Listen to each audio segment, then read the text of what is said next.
Hey guys, what's up? Today I will discuss about sulfuric acid, king of chemicals. Here this structure of sulfuric acid, ये sulphur दोनों तरफ से double bond से oxygen से जुड़ा होता है। क्योंकि सल्फ्यूरिक एसिड में ऑक्सीजन 4 होते हैं, H2SO4 इसका होता है फॉर्मूला। सो S डबल बॉन्ड से दोनों तरफ से ऑक्सीजन से जुड़े होते हैं और दोनों तरफ से सिंगल बॉन्ड से ऑक्सीजन से जुड़े होते हैं। और इस दोनों ऑक्सीजन से, सिंगल बॉन्ड वाले ऑक्सीजन से दोनों तरफ से सिंगल बॉन्ड से हाइड्रोजन अटैच होते हैं। क्योंकि ऑक्सीजन जो होता है बहुत अधिक इलेक्ट्रॉन निगेटिव होता है, इसलिए ये हाइड्रोजन के इलेक्ट्रॉन को अपनी ओर खींच लेता है और इलेक्ट्रॉन को खींच लेने के कारण इस पे एक चार्ज आता है डेल माइनस, इस पे भी डेल माइनस। इलेक्ट्रॉन के खींचने के कारण दैट मीन्स यहां पर हाइड्रोजन इलेक्ट्रॉन डोनेट किया है तो हाइड्रोजन पर आएगा पॉजिटिव चार्ज, इस हाइड्रोजन पे भी आएगा पॉजिटिव चार्ज। अब ये दोनों हाइड्रोजन अपने अपने यानी कि ये सल्फ्यूरिक एसिड से ये दोनों हाइड्रोजन इजीली रिप्लेसेबल होगा। तो किसी भी एसिड से जितने number of ionisable H plus ion replace करते हैं वही उस एसिड की बेसिटी होती है। तो H2SO4 की बेसिटी होगी 2, जिसकी भी बेसिटी होती है 2 वो कहलाता है di basic acid. Now we study about the lab preparation of H2SO4। तो सल्फ्यूरिक एसिड के लैब प्रिपरेशन में हम यूज करते हैं एक नॉन मेटल जो कि है सल्फर, और इसका ऑक्सीडेशन करते हैं। और ऑक्सीडेशन में हम स्टडी करते हैं, हम अभी तक पढ़ चुके हैं, पिछले लेक्चर में भी पढ़े थे कि HNO3 नाइट्रिक एसिड जो है सारे एसिडों में सबसे स्ट्रॉन्ग ऑक्सीडाइजिंग एजेंट होता है। तो इन the presence of nitric acid sulphur का ऑक्सीडेशन होगा तो बनेगा क्या, sulphuric acid. By product bye product के बाद के रूप में मिलेगा हमको H2O और मिलेगा एक नाइट्रोजन डाइऑक्साइड गैस। हम पहले ही बता चुके हैं नाइट्रोजन डाइऑक्साइड जो होता है रेडिश ब्राउन कलर का एक गैस होता है।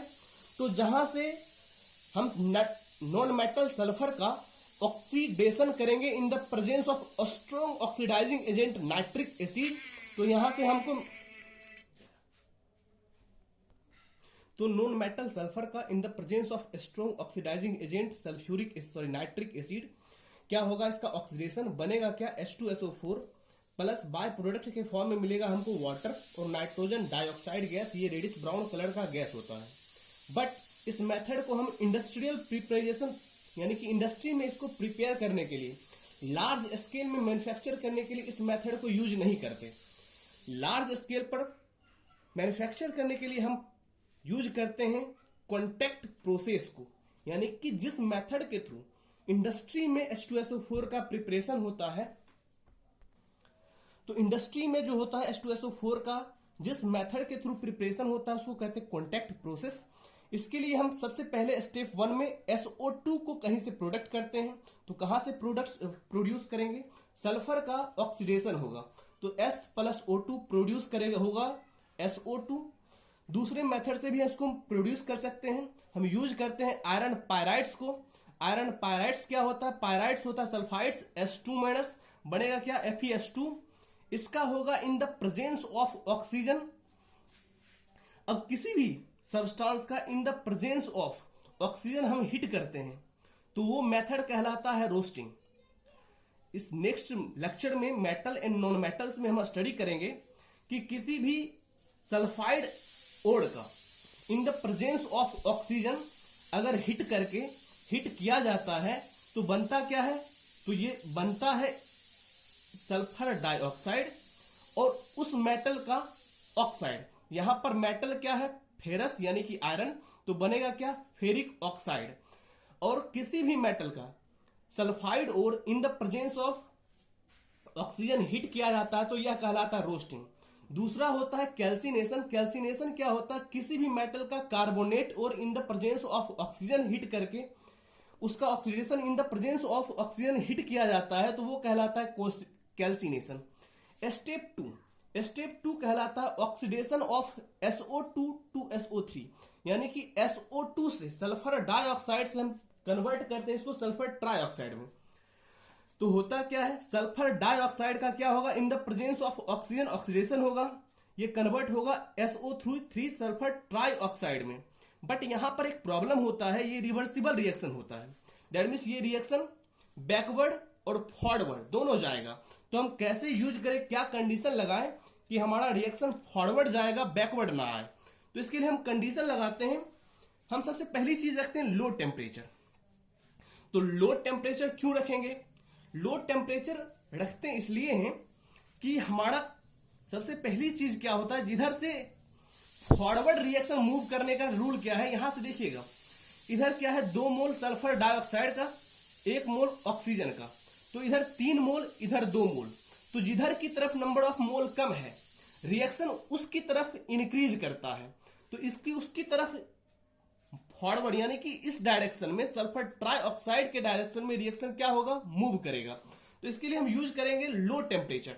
बट लो टेम्परेचर में एक प्रॉब्लम हो जाता है कि इनके पार्टिकल्स के बीच में कोलाइड नहीं हो पाता है, यानी कि इनके लो टेम्परेचर पर इनके पार्टिकल्स के बीच में काइनेटिक एनर्जी डिक्रीज कर जाती है।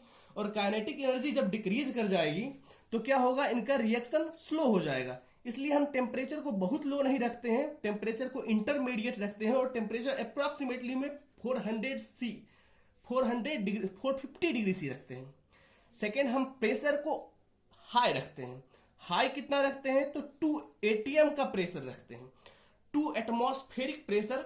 ये बहुत लो प्रेशर हमको लगता है, बट ये हमारे लिए लो है, ये रिएक्शन के लिए लो थोड़ी है। और 1 एटमॉस्फेरिक प्रेशर 76 सेंटीमीटर mmSg यानी कि 760 mmSg के इक्वल होता है। तो ये जब प्रेशर अधिक रखते हैं तो क्या होगा, जिधर की ओर नंबर ऑफ मोल कम होगा, यहां से देखिएगा नंबर ऑफ मोल 2 इसका SO2 का, 1 मोल ऑक्सीजन का, और यहां पर 2 मोल सल्फर ट्राइऑक्साइड का।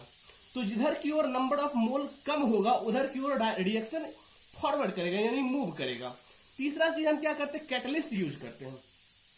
कैटलिस्ट के फॉर्म में हम वेंडेनियम पेंटाऑक्साइड या फिर प्लेटिनम को यूज करते हैं। कैटलिस्ट क्या होता है, कैटलिस्ट ऐसा सब्सटेंस जो कि विदाउट रिएक्शन में इन्वॉल्व हुए रिएक्शन के रेट को इंक्रीज करे, ऐसे सब्सटेंस को हम कैटलिस्ट कहते हैं। और यहां पर कैटलिस्ट के फॉर्म में हम वेंडेनियम पेंटाऑक्साइड, प्लेटिनम दोनों को यूज करते हैं। अब कैटलिस्ट कहिएगा किसको सपोर्ट करेगा, यानी कि फॉरवर्ड रिएक्शन को या फिर बैकवर्ड रिएक्शन को। कैटलिस्ट किसी भी रिएक्शन को सपोर्ट नहीं करता है, ये चाहे फॉरवर्ड रिएक्शन हो या फिर बैकवर्ड रिएक्शन हो, दोनों को इंक्रीज करता है। तो यहां पर यूज क्या किया जाएगा, वेंडेनियम पेंटाऑक्साइड या फिर प्लेटिनम। यहां पर प्लेटिनम मोस्टली यूज नहीं किया जाता, यूज किया जाता है मोस्टली वेंडेनियम पेंटाऑक्साइड। प्लेटिनम क्यों नहीं यूज किया जाता, क्योंकि प्लेटिनम पहला बात तो कॉस्टली होता है, दूसरी चीज इस रिएक्शन में अब ये भी सोच सकते हैं कि प्लेटिनम को एक बार एस्टेब्लिश कर दें तो महंगा है, तो क्या हुआ, एक बार एस्टेब्लिश कर दे तो रिएक्शन लगातार चलता रहेगा। लेकिन ऐसा भी नहीं होता है, ड्यू टू इम्प्यूरिटीज, क्योंकि इस रिएक्शन में लगातार इम्प्यूरिटीज का फॉर्मेशन होते रहता है। तो इम्प्यूरिटीज के फॉर्मेशन होने के कारण लगातार हमारा कैटलिस्ट डिस्ट्रॉय होता है। और केमिस्ट्री के लैंग्वेज में हम कहते हैं कि कैटलिस्ट इज पॉइजन, यानी कि कैटलिस्ट पॉइजन हो जाता है। तो लगातार जब महंगा कैटलिस्ट पॉइजन होगा तो इसको लगातार फिर से रीस्टेबल करना आसान नहीं है, इसलिए हम यूज करते हैं वेंडेनियम पेंटाऑक्साइड को। फोर्थ, एक्सेस ऑक्सीजन, यानी कि इस रिएक्शन में एक्सेस अमाउंट में ऑक्सीजन को हम यूज करते हैं। एक्सेस अमाउंट में ऑक्सीजन क्यों यूज करते हैं, क्योंकि अधिक इस रिएक्शन यानी कि सल्फर डाइऑक्साइड की तरफ अगर एक्सेस अमाउंट में ऑक्सीजन होगा तो ये इस रिएक्शन को इस जिधर कम अमाउंट में ऑक्सीजन होगा उस डायरेक्शन में क्या होगा, उस डायरेक्शन में रिएक्शन को मूव करवाएगा। तो इसलिए हम एक्सेस अमाउंट में ऑक्सीजन को यूज करते हैं। Okay, step third, absorption of SO3। हम SO3 सल्फर ट्राइऑक्साइड को H2O में क्या करें, डिजोल्व कर दें तो H2SO4 बन जाएगा। लेकिन ऐसा नहीं होता है, क्यों, क्योंकि ये रिएक्शन जो होता है बहुत ज्यादा एक्सोथर्मिक होता है। तो हो जाता है क्या, जिस कंटेनर में ये रिएक्शन हो रहा है वो कंटेनर ब्रेकडाउन कर सकता है। और दूसरा प्रॉब्लम ये भी है कि SO3 ये सो मच यानी कि इतना अधिक सॉल्यूबल वाटर में होता नहीं है। तो वाटर में होता नहीं है तो इसलिए हम इस मेथड को यूज नहीं करते, यानी कि SO3 is not directly diluted with H2O, यानी कि इसको डायरेक्टली डाइल्यूटेड वाटर में डायरेक्टली डाइल्यूट करके हम सल्फ्यूरिक एसिड को फॉर्म नहीं कर सकते। तो हम क्या करते हैं, हम यूज करते हैं सल्फर ट्राइऑक्साइड को, इसको इन the presence of strong dehydrating agent. H2SO4 concentrated के साथ इसका रिएक्शन करवाते हैं, बनता क्या है, बनता है H2SO7। ये क्या कहलाता है, ये कहलाता है ओलियम। इसको हम पायरोसल्फ्यूरिक एसिड भी कहते हैं। तो हम SO3 को डायरेक्टली डाइल्यूटेड नहीं करते हैं H2SO4 बनाने के लिए। क्यों? क्योंकि ये जो होता है हाईली एक्सोथर्मिक होता है। तो इसका हम करते हैं क्या, इसको एब्जॉर्ब करवाते हैं इन the presence of concentrated H2SO4। बनता क्या है, ओलियम H2SO7। और इस ओलियम को अब वाटर में डिजॉल्व करते हैं, और H2SO7 ओलियम को जब वाटर में डिजॉल्व करते हैं तो बनता क्या है, बनता है H2SO4। ये क्या है, ये है सल्फ्यूरिक एसिड। तो पायरोसल्फ्यूरिक एसिड का मतलब ही होता है कि हम दो मॉलिक्यूल्स ले सल्फ्यूरिक एसिड का और उसमें से हम वाटर को रिमूव कर दें। तो दो मॉलिक्यूल सल्फ्यूरिक एसिड में से वाटर को रिमूव करने से जो कंपाउंड हमको फॉर्म कर मिलता है वो कहलाता है ओलियम, या फिर उसी को कहते हैं पायरोसल्फ्यूरिक एसिड। तो ये 4 स्टेप था, चौथे स्टेप को हम थर्ड स्टेप में ही इंक्लूड कर दिए। तो ये 4 स्टेप के थ्रू हम सल्फ्यूरिक एसिड का प्रिपरेशन करते हैं लैब में। Now we will discuss about the properties of sulphuric acid. Sulphuric acid, it is a colourless, odourless and heavier than water. ये जो सल्फ्यूरिक एसिड है ये कलरलेस कंपाउंड होता है, अडरलेस यानी कि इसका कोई गंध भी नहीं होता है, और ये पानी से भारी होता है, हैवियर देन वाटर। अब हम दो तरह के सल्फ्यूरिक एसिड के बारे में अभी तक सुने होंगे। क्या होता है, दो तरह का, तो एक डाइल्यूटेड सल्फ्यूरिक एसिड, दूसरा concentrated sulphuric acid. Diluted sulphuric acid जो होता है वो स्ट्रॉन्ग एसिड होता है, कंसंट्रेटेड ये एसिड होता ही नहीं है। डाइल्यूटेड क्यों होता है, कंसंट्रेटेड क्यों होता है, क्योंकि हम जानते हैं एसिड क्या होता है जिसका एक्वस सॉल्यूशन हमको H+ आयन दे। तो डाइल्यूटेड सल्फ्यूरिक एसिड का एक्वस सॉल्यूशन यानी कि ये वाटर में डिजॉल्व होता है, इसलिए ये हमको H+ आयन देता है, जबकि कंसंट्रेटेड H2SO4 ये हमको H+ आयन नहीं देता है।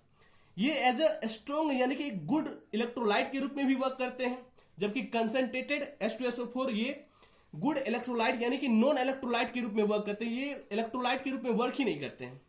ये स्ट्रॉन्ग ऑक्सीडाइजिंग एजेंट नहीं होते हैं। डाइल्यूट सल्फ्यूरिक एसिड ये ऑक्सीडाइजिंग एजेंट नहीं होता है, जबकि कंसंट्रेटेड H2SO4 ये स्ट्रॉन्ग ऑक्सीडाइजिंग एजेंट होता है। डाइल्यूटेड